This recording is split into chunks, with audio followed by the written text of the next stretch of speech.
질문 하나 드리겠습니다. 여러분, 회사에 3년 연속 적자 낸 부서가 있다고 합시다. 누적 손실 17조 원. 회사 전체가 휘청거릴 만한 금액이에요. 자, 이 부서 직원들한테 올해 성과급 얼마 줘야 할까요? 상식적인 답은 0원입니다. 투한 회사라도 최소 생계보장 수준이겠죠. 그런데 지금 이곳에서는 상상하기 어려운 이야기가 나오고 있습니다. 1인당 3억 7천만 원. 사업부 전체로 8조 원. 자, 더 놀라운 게 뭔지 아세요? 이걸 요구하는 게 회사도 아니고 노조라는 겁니다. 이거 정말 이해하기 어려운 상황 아닙니까? 본격적인 이야기 들어가기 전에 이런 분석 콘텐츠 놓치지 않으시려면 구독 한번 눌러주세요. 그럼 시작하겠습니다. 자, 먼저 지금 이 회사에서 어떤 일이 벌어지고 있는지 정리해드리겠습니다. 올해 초 이 회사 노조가 목소리를 내기 시작했습니다. 회사가 2분기에만 사상 최대 영업이익을 냈거든요. 분기 하나 실적이 작년 한 해를 넘어선 겁니다. 노조가 가만히 있을 리 없죠. 그래서 한 곳에 4만 명 가까이 모였습니다. 창사 이래 최대 규모입니다. 그리고 이렇게 외쳤어요. 영업이익의 15%를 성과급으로 달라.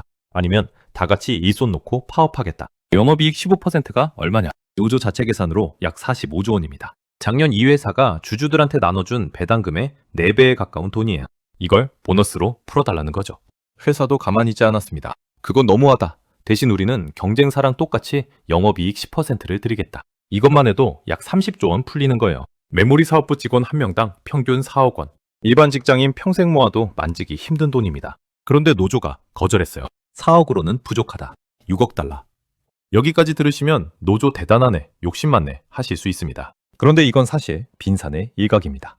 진짜 충격은 따로 있어요. 이 협상의 안쪽을 들여다보면 한 가지 황당한 그림이 나옵니다. 삼성전자 반도체 부서는 3개로 나뉩니다. 메모리, 시스템 반도체, 파운드리. 메모리는 HBM이라는 AI 칩으로 미친 듯이 돈을 벌고 있어요. 사상 최대 흑자죠. 그런데 나머지 두 부서, 특히 파운드리는 정반대입니다. 3년째 적자입니다. 그것도 푼돈이 아니에요. 누적 17조 원. 자, 여기가 진짜 핵심입니다. 노조 요구한 대로면 이 17조 까먹은 적자 부서 직원들도 보너스를 받습니다. 그것도 한 명당 평균 3억 7천만 원을요. 부서 전체로 따지면 약 8조 원이 적자 부서로 흘러갑니다. 3년간 회사에 17조 손해 끼친 부서에 한 해에 8조를 보너스로 더 얹어달라. 이게 어떻게 가능한 이야기일까요? 도대체 어떻게 된 일일까요? 자, 이 기막힌 상황을 제대로 이해하시려면 시간을 3년 전으로 돌려봐야 합니다. 2023년 삼성 파운드리 사업부에 빨간불이 켜진 해입니다. 파운드리가 뭐냐? 다른 회사가 설계한 반도체를 대신 만들어주는 사업이에요. 엔비디아가 AI 칩을 설계하면 그걸 실제로 찍어내는 공장이 파운드리입니다. 이 시장의 절대 강자가 누구냐? 대만의 TSMC입니다. 삼성은 한때 TSMC를 잡겠다고 큰 소리 쳤어요. 우리가 곧 따라잡는다. 그런데 현실은 잔인했습니다. 첨단 공정에서 수율이 안 나왔어요. 수율이라는 건 쉽게 말해 불량률입니다. 칩 100개 만들면 몇 개가 제대로 나오느냐. 삼성은 이게 한참 낮았어요. 수율이 낮으니 고객들이 떠났습니다. 엔비디아도 퀄컴도 애플도 다 TSMC로 갔어요. 평택에 어마어마한 돈 들여 지은 P2, P3 공장이 텅텅 비기 시작했습니다. 한때 가동률이 50% 밑으로 떨어졌어요. 공장의 절반이 놀고 있었다는 뜻입니다. 그러다 보니 돈이 미친 듯이 빠져나갔습니다. 2024년 비메모리 적자 약 5조. 2025년에는 한 해에만 7조. 3년 누적 17조. 이게 어느 정도 돈이냐?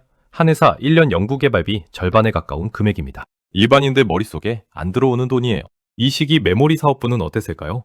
이쪽도 사실 고생 많았습니다. SK하이닉스한테 HBM 시장에서 밀렸거든요. 왜 우리는 못 만드냐는 압박 속에서 메모리 직원들이 야근하고 주말 출근했어요. 그래서 결국 따라잡았습니다. 그리고 사상 최대 실적으로 보답받았어요. 자, 여기서 메모리 직원들 입장에서 한번 생각해보세요. 우리는 야근으로 따라잡아서 회사를 살렸는데 옆 부서는 3년째 적자만 내고 있다. 이런 누적된 분노가 이번 협상의 진짜 뿌리입니다. 그래서 노조가 이렇게 외친 거예요. 성과낸 사람한테 더 줘라. 여기까지만 들으면 노조 입장도 이해됩니다. 그런데요, 노조가 정말 그 논리에 일관됐을까요? 아닙니다. 바로 이 지점에서 노조 요구안의 모순이 드러나기 시작합니다. 복잡하니까 한번 쉽게 비유로 가보겠습니다. 여러분이 한 동네에서 치킨집 2개를 운영한다고 상상해보세요. 강남점, 강북점. 강남점은 손님이 미어터집니다. 매년 큰 흑자를 냅니다.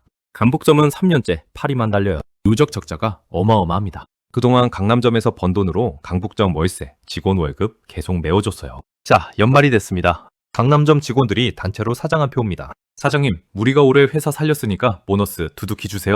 여기까지는 합리적이죠. 그런데 그 다음이 이상합니다. 근데 강북점 직원들도 우리 직원의 60%는 줘야 합니다. 한 식구잖아요. 여러분이 사장이라면 이 말 듣고 어떤 생각이 들까요? 강북점은 3년째 적자인데 거기 직원들이 무슨 보너스야? 이게 정상적인 반응입니다. 그런데 잘 보면 강남점 직원들 입장에서는 이게 굉장히 영리한 계산이에요. 왜냐? 전북점 직원 영원으로 잘라버리자고 하면 너무 매정해 보이거든요. 사회적으로 욕먹고 회사 안에서 강북점 동료들이 들고 일어납니다. 그래서 우리가 챙겨주는 척, 우리 몫의 60%만 주자고 하는 거예요.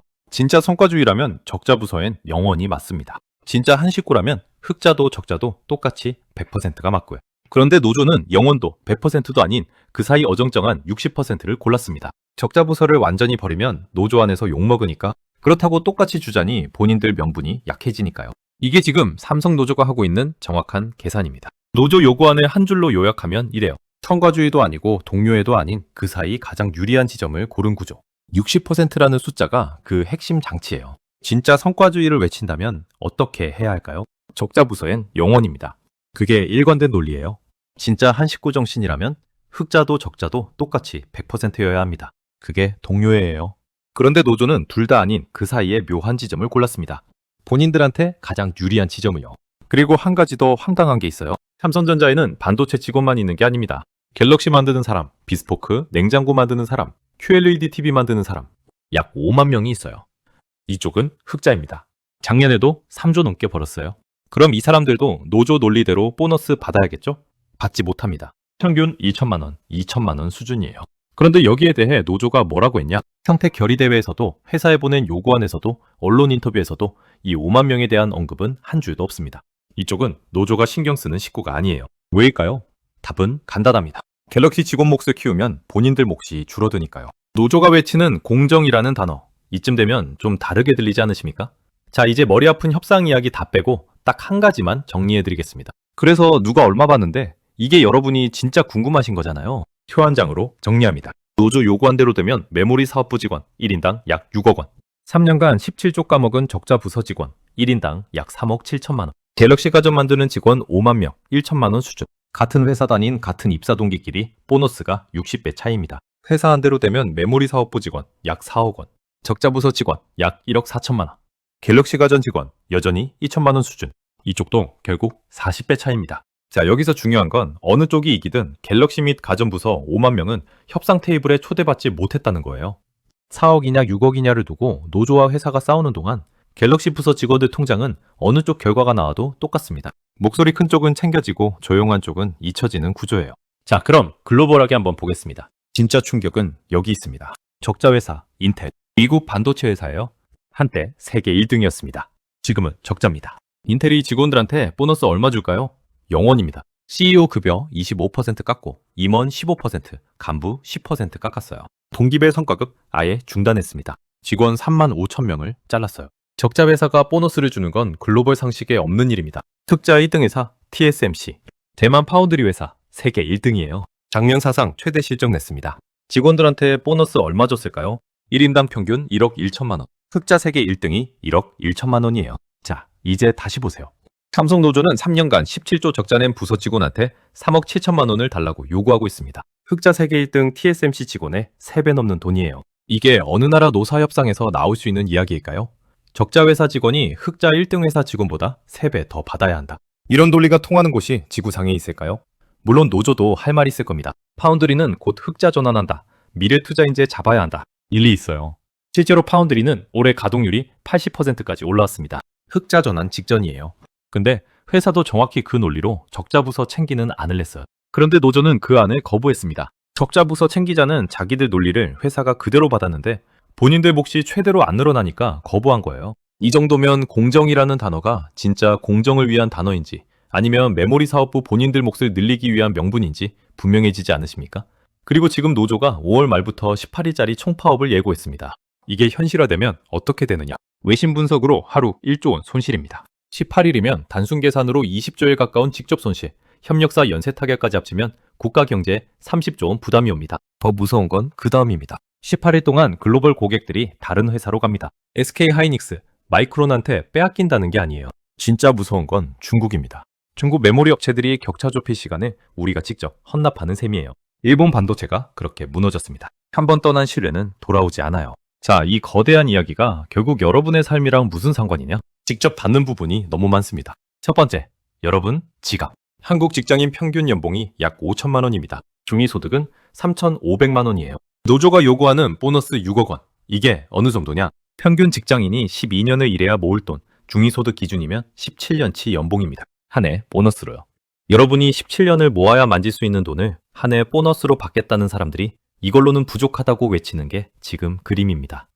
두 번째, 여러분, 장바구니. 만약 18일짜리 총파업이 현실화되면 한 달치 반도체 수출이 사라집니다. 환율이 흔들립니다. 환율이 흔들리면 수입 식료품, 기름값 다 영향받아요. 저 평택에서 벌어지는 일이 인천마트, 부산 시장 가격까지 흔드는 겁니다. 여러분이 다음 달 마트에서 계란 한 판, 우유 한 박스 살 때 그 가격이 이번 협상 결과랑 직접 연결돼 있어요. 세 번째, 한국의 미래. 반도체는 한국 수출의 약 5분의 1을 차지합니다. 사실상 한국 경제를 떠받치는 기둥이에요. 이 기둥이 흔들리면 한국 경제 전체가 흔들립니다. 그리고 한 번 떠난 글로벌 신뢰는 안 돌아옵니다. 일본이 그렇게 무너졌어요. 한때 세계 반도체를 지배하던 일본이 지금은 어디 있죠? 우리가 그 길을 갈 수도 있는 겁니다. 네 번째, 그리고 어쩌면 가장 중요한 것. 이번 사태가 우리한테 던지는 진짜 질문이 있습니다. 여러분, 회사에도 이런 일 없으세요? 목소리 큰 부서가 다 챙겨가고 묵묵히 일하는 사람이 평가에서 밀리는 풍경. 시끄러우면 회사가 챙겨주고 조용하면 잊혀지는 구조. 이번 삼성에서 보세요. 노조 4만 명은 평택에 모여 4억이냐 6억이냐를 두고 협상하고 있습니다. 같은 회사 갤럭시와 가전부서 5만 명은 1천만 원 명세서를 받습니다. 숫자가 더 많은 쪽이 잊혀지고 시끄러운 쪽이 챙겨지는 거예요. 이게 한국 어디나 있는 풍경입니다. 대기업 정규직 노조가 임금 인상 따낼 때 같은 사업장 하청 직원은 어디에 있었나요? 의사단체가 정원 문제로 들고 일어날 때 환자들 목소리는 어디에 있었나요? 부서원도 많고 목소리도 큰 쪽은 협상 테이블에 앉고 부서원이 적은 쪽은 결과만 통보받습니다. 그래서 이번 삼성 사태가 우리한테 던지는 진짜 질문은 이거예요. 성과 낸 사람이 더 받는 게 공정인가가 아닙니다. 진짜 질문은 목소리 큰 사람이 다 가져가는 게 공정인가예요. 오늘 이야기 한 줄로 정리하겠습니다. 3년간 17조 까먹은 부서에 8조를 더 얹어달라. 이게 노조가 외치는 공정의 실체입니다. 여러분께 마지막으로 질문 하나 드리고 싶습니다. 만약 여러분이 삼성전자 사장이라면 이 협상을 어떻게 풀어가시겠습니까? 노조 요구를 받아주시겠어요? 아니면 파업 감수하고 거절하시겠어요? 아니면 그동안 잊혀진 갤럭시 5만 명을 협상 테이블로 부르시겠어요? 댓글로 여러분의 생각을 남겨주세요. 다음 영상에서 가장 인상 깊은 의견 몇 개 소개해드리겠습니다. 이런 분석 콘텐츠가 도움이 되셨다면 구독 한 번 더 부탁드립니다. 다음 영상에서 더 깊은 이야기로 찾아뵙겠습니다. 감사합니다.